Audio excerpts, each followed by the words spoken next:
बिस्मिल्लाहिर्रहमानिर्रहीम। अस्सलाम वालेकुम एवरीवन। इस उम्मीद के साथ कि आप लोग खैर खैरियत से होंगे और अपना और अपनी फैमिली का बहुत ख्याल कर रहे होंगे और रमज़ान को अच्छे से इंजॉय कर रहे होंगे और रमज़ान में बहुत इबादत भी कर रहे होंगे। हमारा पिछला लेक्चर जो है वो it was about the root locus design. ठीक है, रूट लोकस कैसे बनाया जाता है, रूट लोकस को बनाने के सारे स्टेप्स। आज हमारा मतलब उसमें हमने एक एग्जांपल सॉल्व की थी। आपके क्वेश्चंस जो हैं वो जो भी मुझे मिल रहे हैं उसका मैं जवाब दे रहा हूँ आप लोगों को। तो आज हम एक और एग्जांपल सॉल्व करते हैं। अभी हमने जो लास्ट एग्जांपल सॉल्व की है पिछले लेक्चर तक, उसमें हमारे पास जो एग्जांपल थी उस एग्जांपल में हमने तकरीबन 10 स्टेप्स जो हैं वो बनाए हैं या मतलब यूज़ किए हैं, 10 स्टेप्स जो रूट लोकस बनाने के लिए हमने अपने तौर पर डिज़ाइन किए। आज हम एक और एग्जांपल सॉल्व कर रहे हैं और उसमें कुछ न्यू स्टेप्स आएंगे, पर बाकी मोस्टली पुराने ही होंगे, लेकिन उसमें से कुछ जो है वो न्यू स्टेप्स होंगे। तो ये एग्जांपल बेसिकली उन न्यू स्टेप्स को आप लोगों को इंट्रोड्यूस करवाने के लिए जो हमने पिछली एग्जांपल में नहीं यूज किए थे। ठीक, तो लेट्स डील विद दिस कि वो स्टेप्स क्या हैं। एग्जांपल है अब आपके पास, एक एग्जांपल है हमारी, एग्जांपल नंबर 6.2 आपके टेक्स्ट बुक की ही एग्जांपल है। तो एग्जांपल में आपके पास एक यूनिटी फीडबैक सिस्टम है। यूनिटी नेगेटिव फीडबैक सिस्टम है, पॉजिटिव फीडबैक नहीं है, नेगेटिव फीडबैक सिस्टम है। यूनिटी है, एच की वैल्यू ऑलरेडी 1 है और S square plus 2s plus 3। ठीक हो गया। तो h इज ऑलरेडी 1। ठीक है, h इज इक्वल्स टू 1। तो यूनिटी नेगेटिव फीडबैक सिस्टम है। अगर मैं जी एच की बात करूं तो जी एच आपके पास इसके बराबर आ गया। ये जो जी एच है, अगर अगर हम वही अपने स्टेप्स जो हैं वो आगे लेके चलते रहें, अभी मैंने समराइज नहीं किया तो ज़ाहिर है समराइज ऑल दो स्टेप्स इन अ वाइल। तो पहला स्टेप क्या है आपके पास? पहला स्टेप है कि आपने क्या करना है, आपने क्लोज लूप सिस्टम का ओपन लूप ट्रांसफर फंक्शन निकालना है। ठीक है, ओपन लूप ट्रांसफर या कैरेक्टरिस्टिक इक्वेशन निकालनी है। ओके, फाइंड कैरेक्टरिस्टिक इक्वेशन या फिर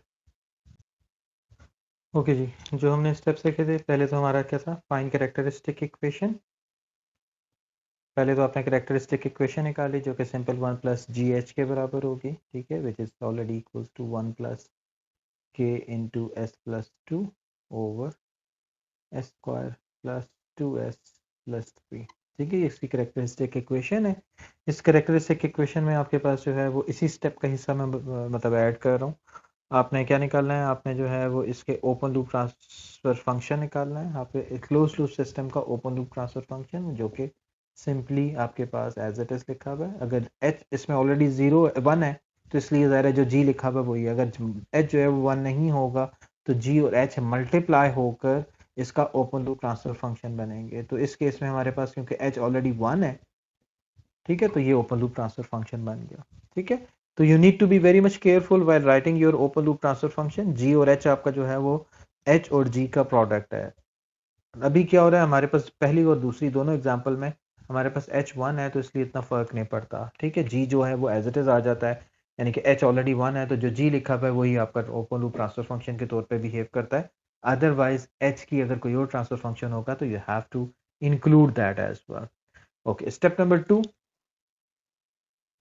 2 आपको याद हो तो find open loop poles and zeros. Find open loop poles और जीरोस निकालने हैं हमने। ठीक है, तो दूसरा स्टेप है ओपन लूप पोल्स और जीरोस निकालने का। तो इसके अंदर कितने जीरोस हैं? इसके अंदर एक जीरो है जो कि -2 पे मौजूद है और दो पोल्स हैं P1 और P2। ठीक है, there are two poles P1 and P2। जब आप इसको सॉल्व करोगे S square plus 2s plus 3 को, तो आपको पता चलेगा कि ये जो दो पोल्स हैं ये कॉम्प्लेक्स कॉन्जुगेट पोल्स हैं। ठीक है, कॉम्प्लेक्स कॉन्जुगेट पोल्स हैं ये, और उनकी लोकेशन जो है वो आपके पास ये है। ठीक है, तो ओपन लूप पोल्स और जीरोस आपने निकाल लिए। तीसरा स्टेप है आपके पास, draw open loop poles and zeros on your S plane. S plane में आपने जो है वो अपने तीसरे स्टेप में आपने अपने open loop poles and zeros को जो है वो रूट लोकस पे ड्रॉ सॉरी एस प्लेन पे ड्रॉ करना है। तो अगर आप इसको एस प्लेन पे ड्रॉ करें तो आपके पास क्या बनेगा? एस प्लेन पे ड्रॉ करें तो जीरो है कहाँ पे? -2 पे।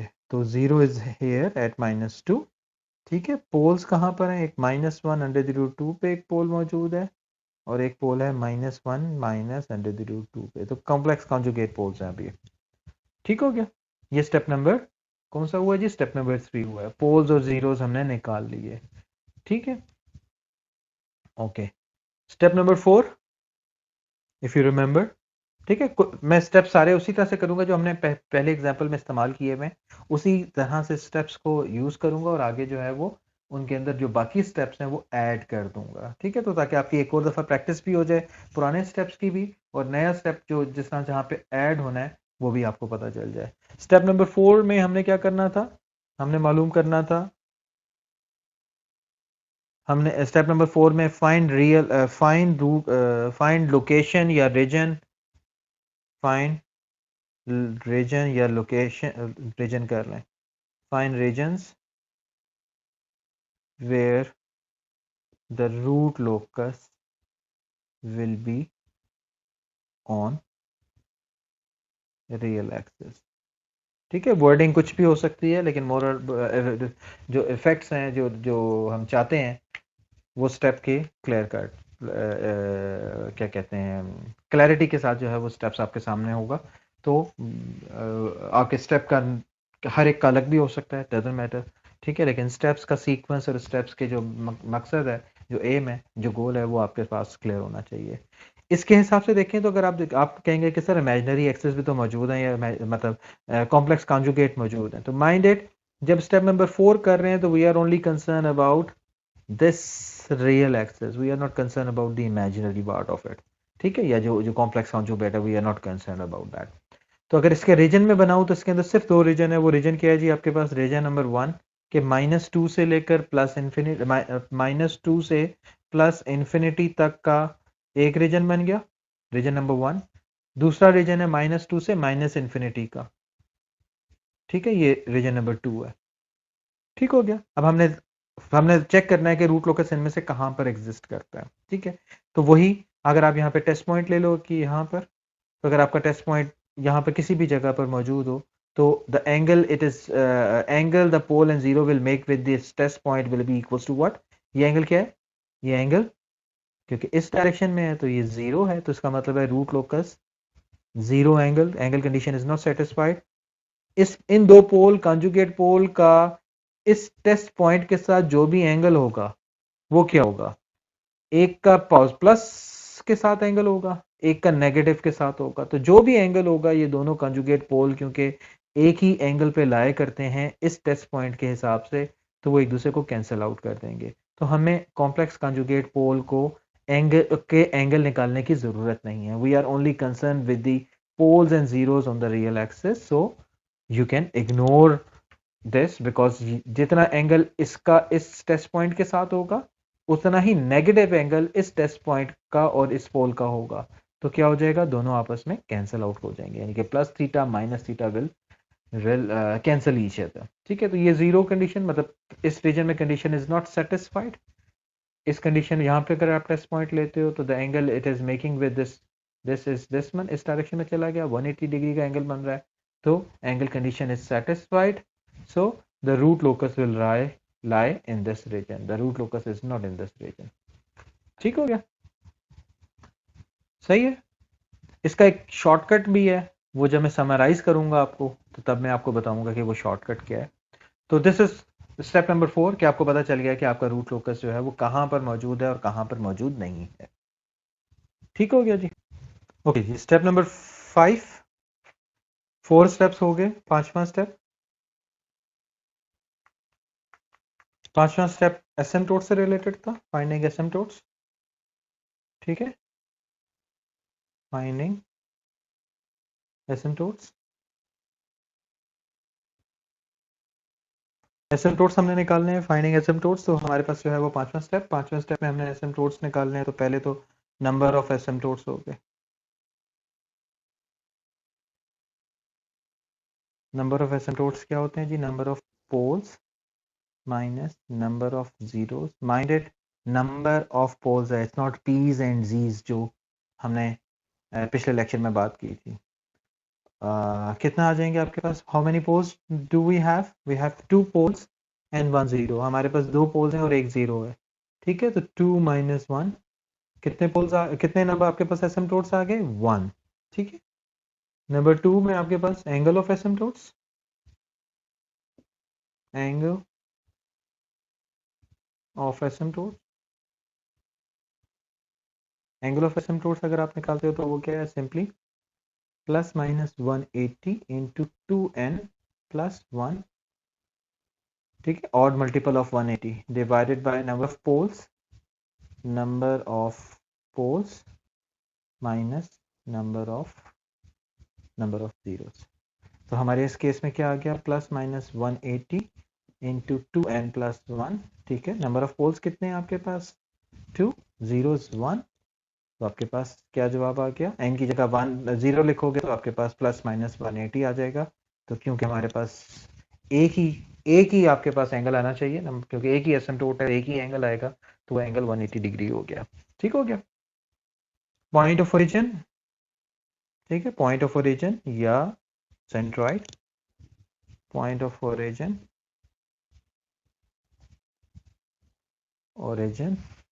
ठीक है, point of origin of asymptotes, point of origin of asymptote निकालने का फॉर्मूला क्या था? If you remember, sum of Ps plus sum of Zs whole divided by number of poles minus number of zeros. Ps, Zs and poles and zeros, ठीक है। Piece की values क्या हैं आपके पास? Pay attention to okay, let me write your transfer function again, क्योंकि इस वक्त जो है वो आप कंफ्यूजन ज़रूर हो सकती है, और उस कंफ्यूजन को अवॉइड करने के लिए मैं आपका ट्रांसफर फंक्शन दोबारा लिख रहा हूँ। आपका ये ओपन लूप ट्रांसफर फंक्शन है आपके पास, k into s+2 whole divided by, ये आपके पास क्या है? ये आपके पास सेकंड ऑर्डर में लिखा हुआ है, मुझे इसको लीनियर फॉर्म में लिखना है। फैक्टर्स आप ऑलरेडी निकाल चुके हुए हो, तो अगर मैं इसको फैक्टर फॉर्म में लिखूं, लीनियर फैक्टर के फॉर्म में लिखूं, तो क्या है आपके पास? s+1 प्लस 2j, एक ये फैक्टर है और दूसरा फैक्टर है s+1 minus 2j under the root 2j, I think under the root 2j जी, ठीक है। तो अगर मैं पीस की बात करूं तो p जो है वो क्या है? This whole term is p, plus sign के बाद, दिस प्लस साइन के बाद this whole term is another p, p1 और p2। तो अगर मैं सम ऑफ पीस लिखूंगा ऊपर, तो पे अटेंशन टू दिस कि सम ऑफ पीस के हैं आपके पास। Sum of Ps is with this sign, ठीक है, 1+2 अंडर द रूट 2j, ठीक है। ये p1 लिखा मैंने, प्लस p2 क्या लिखा मैंने आपके पास? 1 माइनस अंडर रूट 2j, ये p2 है आपके पास। साइन के देख लें, प्लस के बाद वाली तीन टर्म, ठीक है। You need to be careful about this, क्योंकि ये स्टूडेंट्स जो हैं वो अक्सर गलती करते हैं इस पे, तो मैं नहीं चाहता कि आप लोग इसको गलत करें, तो that's why I am emphasising time and again. Okay, plus plus sum of Zs, एक ही जीरो है विच इज +2, ठीक है, +2। तो this is 2 whole divided by number of poles कितने हैं जी? 2, नंबर ऑफ जीरोस इज 1, ठीक हो गया। जब आप इसको सम करोगे तो ये वाला टर्म और ये वाली टर्म कैंसिल हो जाएगी आपके पास। You will have 1+1 is 2, 2 with negative sign, ठीक है, 2 के साथ माइनस साइन है, +2। तो -2 +2 will get cancel, you will have the origin of centroid as 0, यानी कि ये 0 से ओरिजिनेट होगा और एंगल इसका 180 डिग्री है, ±180 डिग्री। तो आपको पता चल गया कि आपका एंगल जो है वो किस तरह से आगे प्रोसीड करेगा। ठीक हो गया? यहाँ तक क्लियर? कोई कंफ्यूजन? आई होप कि कोई कंफ्यूजन नहीं होगी, लेकिन अगर कोई कंफ्यूजन है तो you can always ask me. ये स्टेप नंबर 5 हो गया। आपको जो है वो सेंट्रॉइड पता चल गया, अपने एसिम्प्टोट का और एंगल भी पता चल गया जो कि 180 डिग्री पे है। ठीक है, तो let me go little further. Step number 7 क्या था जी? स्टेप नंबर 5 किया, स्टेप नंबर 6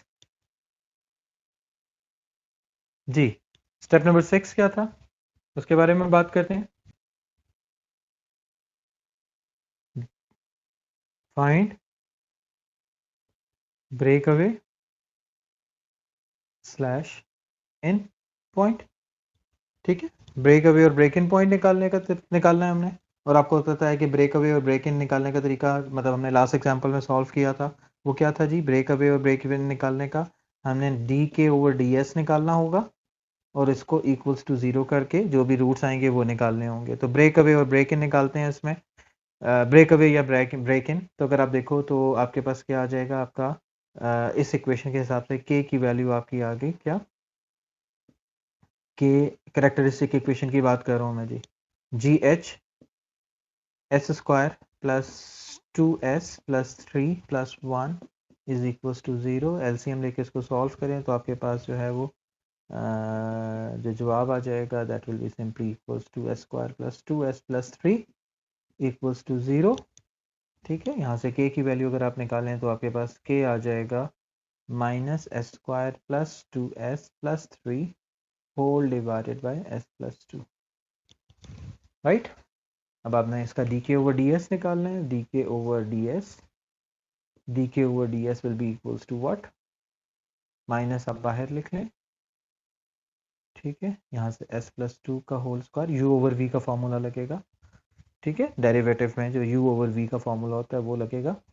तो s प्लस 2 का होल स्क्वायर। ठीक है, उसके बाद आपका जो है वो क्या होता है जी आपके पास जी?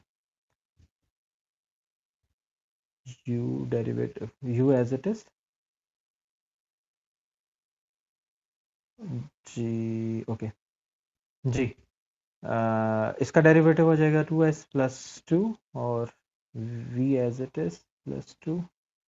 ठीक है, minus derivative of denominator v का डेरिवेटिव। ठीक है, तो ये 1 हो जाएगा और u एज इट इज, तो ये वाली टर्म एज इट इज यहाँ पर। ठीक है, late me right it again. तो आपका एलसीएम आ गया s प्लस, सॉरी एलसीएम नहीं, डिनोमिनेटर आ गया आपके पास s प्लस 2 का होल स्क्वायर। ठीक है, और ऊपर जो टर्म आ गई वो आ गई आपके पास 2s plus 2 into S plus 2। ठीक है, माइनस s का डेरिवेटिव 1 आ गया था तो ये term as it is minus s square plus 2s plus 3। इसको इक्वल्स टू 0 कर दें। D k over d S हमारा 0 होता है, यहाँ से इसको मल्टीप्लाई करेंगे तो ये ख़त्म हो जाएगा आपके पास। यहाँ से इसको मल्टीप्लाई कर लें, सिंप्लीफाई कर लें तो ये बन जाएगा 2s square plus 4s plus 2s plus 4 minus s square minus 2s minus 3। ठीक है, इक्वल्स टू 0। तो अगर आप देखें तो कौन कौन सी टर्म्स, एक प्लस 2s एक माइनस 2s से कैंसिल हो जाएगा। आपके पास जो नेट इफेक्ट रह गया, एक एक्स स्क्वायर कैंसिल हो गया आपके पास, एस स्क्वायर प्लस 4s। ठीक है, 4s माइनस 3 इक्वल्स टू 0। यहाँ से आपके पास s के दो वैल्यूज आ जाएंगी आपके पास। इसको सिंप्लीफाई कर लें तो आपके पास s की जो रूट्स आ जाएंगे। ठीक है, s की दो वैल्यूज आ गई आपकी। ठीक है, फिर क्या करोगे आप? s की जो भी दो वैल्यूज आई हैं उसको पुट करोगे अपनी कैरेक्टरिस्टिक इक्वेशन में। This is your characteristic equation. इस कैरेक्टरिस्टिक इक्वेशन में पुट करोगे और चेक करोगे कि k की कौन सी वाली वैल्यू पॉजिटिव, यानी कि दो k की वैल्यूज आ जाएंगी। जो k की वैल्यू पॉजिटिव होगी विच इज ग्रेटर देन 0। ठीक है, जो भी इसमें से ग्रेटर देन 0 होगी वो आपके जो है वो क्या हो जाएगी, वो प्रॉपर ब्रेक अवे या ब्रेक इन पॉइंट होगा। या इन अदर वर्ड्स जो है वो आपको ये पता चल जाएगा कि क्या कहते हैं, इनमें से कौन सा वाला पॉइंट जो है वो रूट लोकस का हिस्सा है। ठीक है, अगर आपको याद हो तो हमने ये स्टेप जो है वो लास्ट टाइम भी किया था। तो let's do the break away point और ब्रेक इन पॉइंट के हिसाब से अगर आप बात करें तो आपके पास जो एस की दो वैल्यूज आएंगी वो आएंगी आपके पास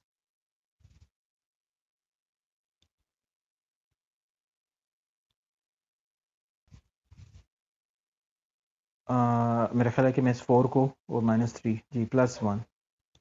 ठीक है, यहाँ से ये प्लस 1 हो जाएगा तो आपके पास s की दो वैल्यूज़ आ जाएंगी। जो s की दो वैल्यूज़ आ रही हैं दैट इज़ माइनस 3.73 -20, एक ये s की वैल्यू आ रही है और एक और s की वैल्यू आ रही है, वो है -0.2680।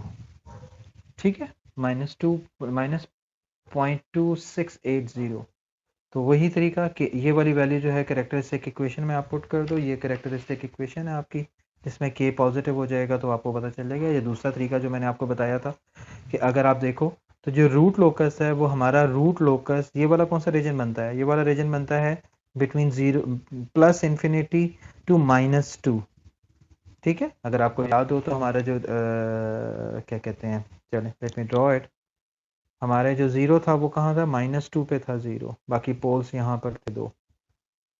तो ये जो पहला S1 पॉइंट आया है वो S1 पॉइंट जो है वो यहाँ पर लाई करता है, और आपको ये पता है कि रूट लोकस जो है यहाँ पर मौजूद ही नहीं था। तो जब ये रूट लोकस मौजूद नहीं है तो इसका मतलब है this point can not be break in और ब्रेक अवे पॉइंट। तो ये point as it is exclude हो जाएगा क्योंकि ये माइनस यहाँ पे रूट लोकस है मौजूद ही नहीं है।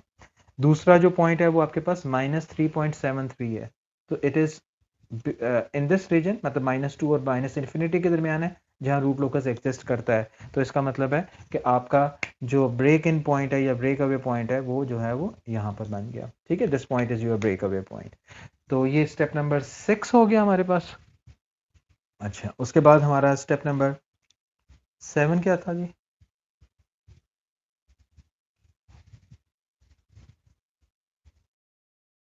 जी, स्टेप नंबर 7 हमारा क्या था, if you remember, finding crossing on imaginary axis.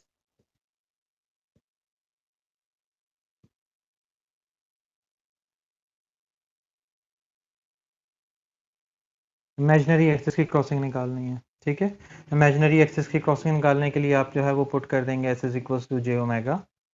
ठीक है, या दूसरा तरीका जो राउथ स्टेबिलिटी का था वो दोनों इस्तेमाल किए जा सकते हैं इन योर कैरेक्टरिस्टिक इक्वेशन, और उससे आप जो है वो निकाल लेंगे। I am not doing this step, I am leaving it for you. ठीक है, उसके बाद मैं वजह बताऊंगा कि मैं ये लीव क्यों कर रहा हूँ, लेकिन अभी फ़िलहाल जो है वो I am leaving this step to you.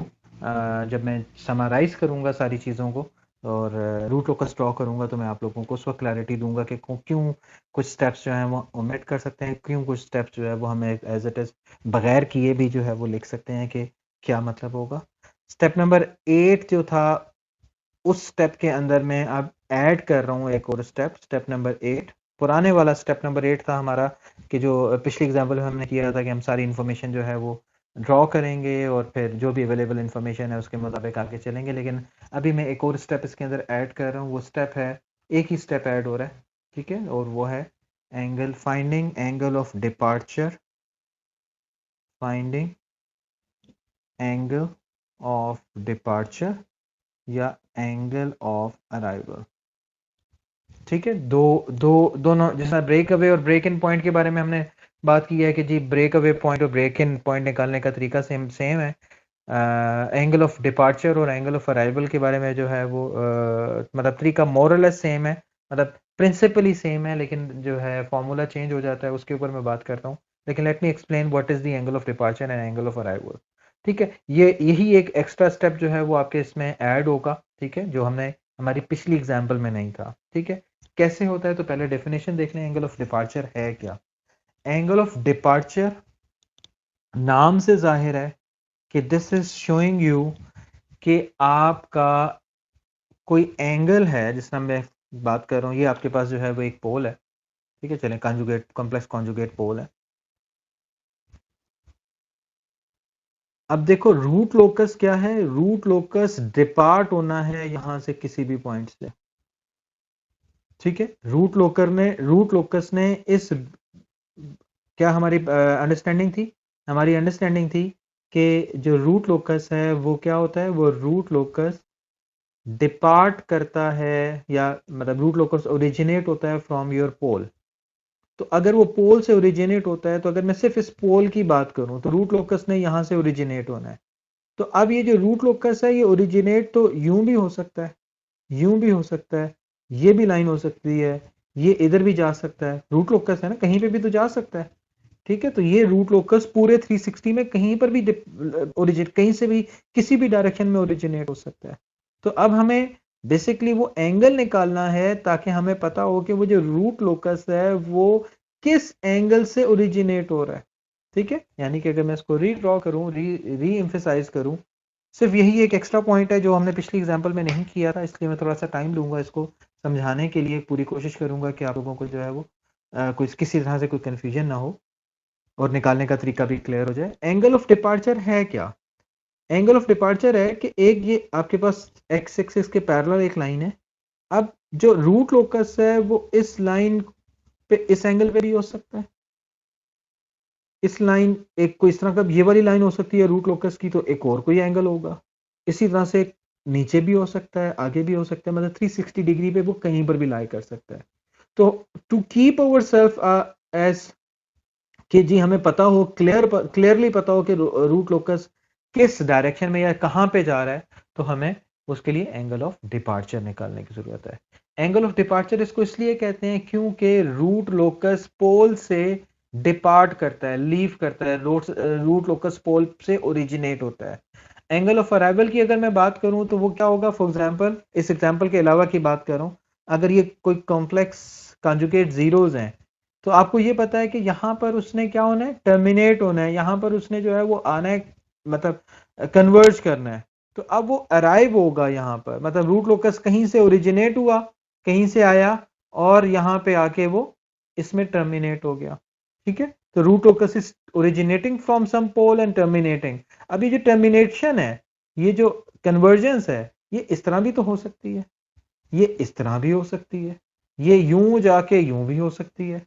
ठीक है, मतलब जब तक हमें क्लियरली पता नहीं होगा कि वो किस एंगल में है, तो हम कैसे कह सकते हैं? मतलब ये सारे पॉसिबल केसेस हैं। इसके इर्द गिर्द अगर मैं लाइन बनाऊं तो ये 360 डिग्री पे कहीं पर भी टर्मिनेट हो सकता है। तो जिस एंगल पे ये जीरो पे टर्मिनेट होगा या कन्वर्ज करेगा या मीट करेगा, उसको हम क्या कहते हैं? Angle of arrival. तो angle of arrival is related with zero, के रूट लोकस जीरो में कैसे टर्मिनेट कर रहा है। Angle of departure is related with pole के ये क्या कहते हैं, ओरिजिनेट कैसे हो रहा है या यहां से निकल कैसे रहा है। ठीक है, तो दो एंगल हैं, एक एंगल ऑफ डिपार्चर है और एक एंगल ऑफ अराइवल है। Angle of arrival is related with zero, कि रूट लोकस जीरो में कैसे, किस एंगल से टर्मिनेट होगा। एंगल ऑफ डिपार्चर है, ये पोल से रिलेटेड है कि रूट लोकस पोल से किस एंगल पे ओरिजिनेट होगा, किस एंगल पे उसको लीव करेगा, उसको डिपार्ट करेगा। अच्छा, क्वेश्चन ये है कि हमने जो पहली एग्जांपल की जिसमें सारे पोल्स और जीरोस, सॉरी जीरो तो कोई था ही नहीं, जो पोल हैं वो सारे के सारे रियल एक्सिस पे थे, तो हमने उसमें क्यों नहीं एंगल ऑफ डिपार्चर निकाला? तो उसकी रीजन ये है कि जब आपके रियल एक्सिस पे है तो मुझे ऑलरेडी अंदाजा था या मुझे पता था, निकालना इसमें भी चाहिए था मुझे, लेकिन कॉमन सेंस या मतलब स्टेप्स की मदद से या एक्सपीरियंस की वजह से या उसकी मदद से मुझे पता था कि यहां से जो भी चीज ओरिजिनेट कर रही है रियल एक्सिस पे, वो किस एंगल पे होगी? इससे ओरिजिनेट होगा 180 डिग्री के।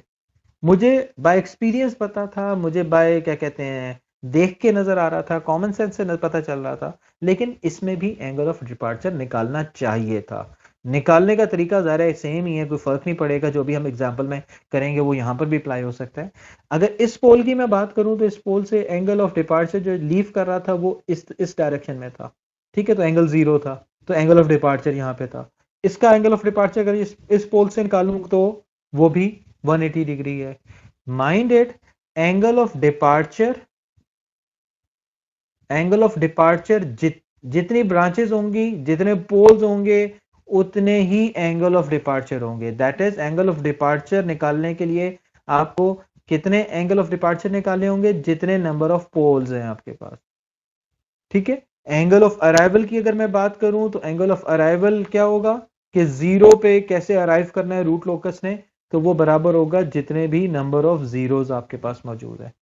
बाज टाइम सम टाइम हमारे पास क्या होगा, बाज दफा जो है वो हमारे पास कॉमन सेंस से या एक एग्जांपल देख के नजर आ रहा होगा कि इसका angle of departure is already minus something, मतलब 180 डिग्री है या जीरो है या कुछ भी हमें खुद ही नजर आ रहा होगा, तो हम वो नहीं निकालेंगे।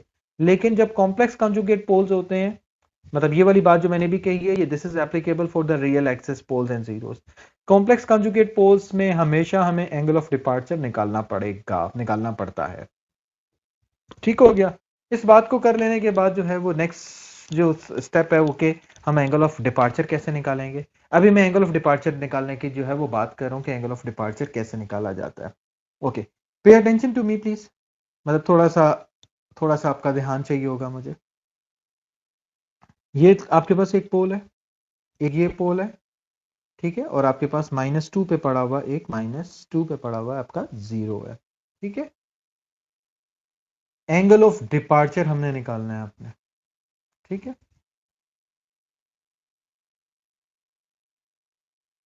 हम क्या कहते हैं एंगल ऑफ डिपार्चर, हम कहते हैं मतलब मैं इस पॉइंट पे एंगल ऑफ डिपार्चर निकालना चाहता हूं।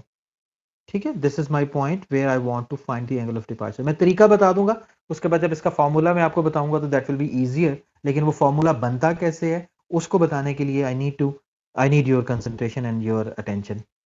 ये पोल है, इस पोल से मैं निकालना चाहता हूं एंगल ऑफ डिपार्चर। निकलेगा अभी भी angle of departure angle condition की मदद से। ठीक है, मैं क्या करता हूं, इसको जरा जूम कर सकते हैं हम। ठीक है, अगर मैं जूम के हिसाब से बात करूं, मैं कहता हूं कि let's take a test point. ठीक है, let's take a test point which is very very very close to this pole. Pole के ऊपर साथ है, बिल्कुल साथ चिमटा हुआ है। ठीक है, सही है। मैंने क्या कहा, मैंने कहा कि ये एक टेस्ट पॉइंट है। ठीक है, ये टेस्ट पॉइंट मैंने ले लिया पोल के बिल्कुल जीरो, बिल्कुल पास। ठीक है, बिल्कुल पास लिया, और मैंने कहा कि ये test point by default root locus का हिस्सा है। अगर ये रूट लोकस का हिस्सा है तो इसका मतलब है जो एंगल कंडीशन है ये टेस्ट पॉइंट इसको सेटिस्फाई करेगा। अभी मुझे इस टेस्ट पॉइंट का नहीं पता कि क्या है। ठीक है, नहीं बताना। लेकिन जब मैंने ये लफ्ज इस्तेमाल किया, this test point is very very very very close to this pole, तो अगर मैं जरा इसको जूम करूं तो मैं बेसिकली क्या कह रहा हूं, मैं बेसिकली ये कह रहा हूं कि मेरा जो टेस्ट पॉइंट है ये पोल है, और ये जो टेस्ट पॉइंट है ये बिल्कुल उस पोल के साथ मौजूद है। एक छोटा सा डॉट नजर आपको आ रहा है, तो दैट इज टू से इस पोल के और इस टेस्ट पॉइंट के कोऑर्डिनेट सेम हो गए, बिल्कुल साथ मौजूद है। अब वो साथ मौजूद होने का मतलब क्या है कि वो कहीं पर भी साथ मौजूद है, मतलब वो कहीं किसी भी एंगल पे है। एंगल डिफरेंट हो सकता है लेकिन इसके कोऑर्डिनेट बिल्कुल उसके साथ चिपके होने की वजह से सेम है। ठीक है, तो इस टेस्ट पॉइंट के कोऑर्डिनेट मुझे पता चल गए कि वो उसी टेस्ट पॉइंट उसी पोल के साथ मौजूद है। प्लस अगर मैं देखूं फिगर के हिसाब से तो ये वाला जो एंगल बन रहा है ये ऑलरेडी 90 डिग्री है। ठीक है, -90 होगा। ठीक है, ये वाला एंगल बन रहा है इस टेस्ट पॉइंट का, इस पोल के साथ जो एंगल है वो फर्ज करें मैं कह देता हूं थीटा। ठीक है, वो थीटा है जो मैंने निकालना है। ये पोल 2 है, उसके साथ जो एंगल बन रहा है वो थीटा 2 है। ठीक है, जो कि 90 डिग्री है, -90 डिग्री है, नेगेटिव डायरेक्शन में ना, -90 डिग्री। ये टेस्ट पॉइंट, इसके कोऑर्डिनेट मुझे पता है, क्या कोऑर्डिनेट है, -1 है और √2 है। ऐसा ही है जी। इस टेस्ट पॉइंट का इसके साथ जो एंगल बन रहा है वो क्या हो जाएगा, फाइ। जीरो के साथ एंगल है फाइ, जीरो को हम फाइ लेते हैं। ठीक है, तो यहां से मुझे पता चल गया एंगल कंडीशन अगर मैं अप्लाई करूं तो एंगल कंडीशन मुझे कहती है फाइ का एंगल, मतलब जीरो के साथ जो एंगल है, और minus sum of these angles with the poles θ1 plus θ2। ठीक है, वो किसके बराबर हो जाएगा, वो बराबर होगा 180 प्लस माइनस 180। ठीक है, अंदर 2n+1 लगाएं या ना लगाएं लेकिन इससे फर्क नहीं पड़ता। ठीक है, हम सब k की वैल्यू 0 या n की वैल्यू 0 के हिसाब से निकालेंगे। ठीक है, तो यहां से मेरे पास जो कंडीशन आ गई, फाइ मेरे पास फाइ जो भी है, मतलब ये φ1 कर लें, चलें बेहतर है। दिस इज योर φ1 क्योंकि 0 के साथ एंगल बन रहा है। तो इस रिलेशनशिप के हिसाब से मुझे क्या निकालना है, मुझे बेसिकली θ1 निकालना है जो इस पोल के साथ एंगल है θ1। ठीक है, ये θ1 निकालना है मैंने। θ2 मेरे पास ऑलरेडी -90 है। ठीक है, लेट्स सॉल्व दिस। तो θ1 किसके बराबर आ जाएगा, थीटा, इसको मैं 180 ले लेता हूँ जी, plus 180 minus the angle θ2 minus ठीक है, माइनस थीटा एंगल 2 और प्लस 0 के साथ बनने वाला एंगल निकालना तरीका मतलब वही है। मैंने एंगल कंडीशन अप्लाई की। एंगल कंडीशन क्या कहती है? Angle with the 0 minus sum of the angles with the poles of the test point should be equals to this angle condition। उस एंगल कंडीशन को यूज करके आपने थीटा 1 की value निकाल ली। क्योंकि मैं थीटा 1 मुझे पता नहीं है, वही मैं निकालना चाहता हूँ कि इस पोल के साथ टेस्ट पॉइंट क्या एंगल बना रहा है, वो थीटा 1 के इक्वल है। ठीक हो गया जी। तो यहाँ पर अगर आप वैल्यूज प्लग इन करते हैं, ठीक है, यू कैन प्लग इन। अच्छा, दिस इज नॉट -90, क्या जी? टेस्ट पॉइंट जी +90। पोल से टेस्ट पॉइंट के दरमियान एंगल होता है। ठीक है, angle is always and always taken from pole to the test point, not test point to the pole. Pole to the test point angle जो है वो 90 +90 डिग्री ही है। ठीक है, थीटा 2 जो है वो 90 डिग्री के बराबर है। तो थीटा 1 आपके पास आ जाएगा 180 - 90। और फाई अगर आपने निकालना है तो फाई निकालने के लिए tangent inverse of y2 - y1 divided by x2 - x1 करके आप टेंजेंट इनवर्स निकालोगे और एंगल कंडीशन वो जो एंगल करेक्शन है वो भी लगाओगे। प्रोबेबली एंगल करेक्शन की जरूरत नहीं है आपको, क्योंकि ये फर्स्ट क्वाड्रेंट वाले केस बन रहा होगा। ठीक है, तो ये एंगल आ रहा है, ये 55 डिग्री आ रहा है।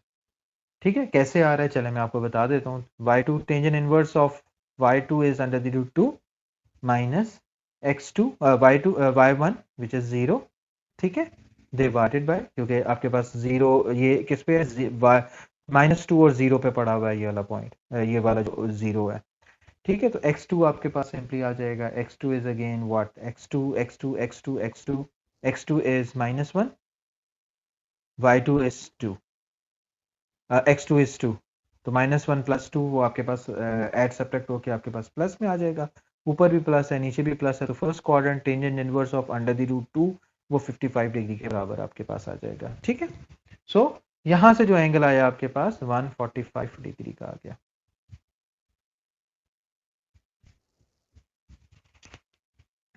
ठीक है, जरा पे अटेंशन टू मी अगेन।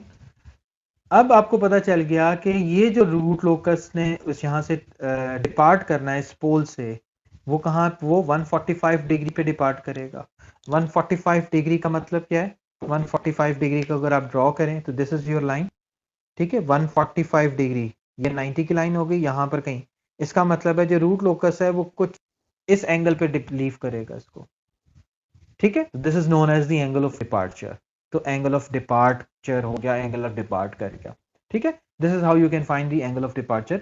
मैं इसका जो है वो समराइज करके इसका जो है वो एक फार्मूला भी बता दूंगा आपको, कि वो फार्मूला मतलब एक जनरल फार्मूले की जब हम अपने स्टेप्स को जनरलाइज करेंगे तो मैं आपको जनरल फार्मूला भी बता दूंगा। तो this will be your angle of departure. ठीक है, निकाला कैसे है, प्लीज पे अटेंशन कि मैंने क्या किया। मैंने इसके टेस्ट इस पोल के बिल्कुल पास इसकी विसिनिटी में एक टेस्ट पॉइंट ले लिया और मैंने कहा कि वो टेस्ट पॉइंट रूट लोकस का हिस्सा है। अब वो टेस्ट पॉइंट यहाँ पे कहीं पर भी एग्जिस्ट कर सकता है, लेकिन उसके कोऑर्डिनेट जो है वो मोरलेस जो है वही होंगे जो पोल के थे। तो इसकी वजह से मुझे पोल जो कोऑर्डिनेट है वो ऑलरेडी पता चल गए। उसके बाद मैंने एंगल कंडीशन अप्लाई की। एंगल कंडीशन क्या कहती है कि उस टेस्ट पॉइंट का इस पोल के साथ एंगल, उस टेस्ट पॉइंट का इस मतलब इस पोल का उस टेस्ट पॉइंट के साथ एंगल, इस जीरो का उस टेस्ट पॉइंट के साथ एंगल जो है वो एंगल कंडीशन को सेटिस्फाई करना चाहिए। एंगल कंडीशन मुझे क्या कहती है, सम ऑफ फाइज, मतलब जितने भी जीरोस के साथ एंगल बन रहे हैं, जितने भी जीरोस उस टेस्ट पॉइंट के साथ एंगल बना रहे हैं, माइनस सम ऑफ थीटास। थीटास क्या है, जितने भी पोल्स उस टेस्ट पॉइंट के साथ एंगल बना रहे हैं उन सबको सम करूं तो मुझे जो है वो ये जवाब मिलना चाहिए। मतलब एंगल जो है एंगल कंडीशन सेटिस्फाई होनी चाहिए। एंगल कंडीशन सेटिस्फाई हो गई तो उससे अब मुझे सिर्फ एंगल प्लग इन करना है। मुझे सिर्फ थीटा 1 का नहीं पता। ठीक है, सिर्फ मुझे थीटा 1 नहीं पता, बाकी जो है वो जाहिर है कि ये इतना दूर है तो मुझे पता चल जाएगा कि एंगल जो है वो 190 सॉरी 90 डिग्री बन रहा है। ये वाला एंगल भी 55 होगा। ये वाला एंगल मुझे नहीं पता। तो ये वाला एंगल मैंने जब सिंप्लीफाई किया तो मुझे पता चल गया कि ये एंगल जो है वो 145 डिग्री की आएगा। तो 145 डिग्री की मैंने लाइन ड्रॉ कर ली। ठीक है, आगे जो है वो स्टेप नंबर 9 और 10 बाकी अपनी जगह पर उसी तरह से हैं। 9 सॉरी स्टेप नंबर मतलब अभी एक स्टेप मैंने ऐड किया है, तो स्टेप नंबर 8 ऐड हुआ है।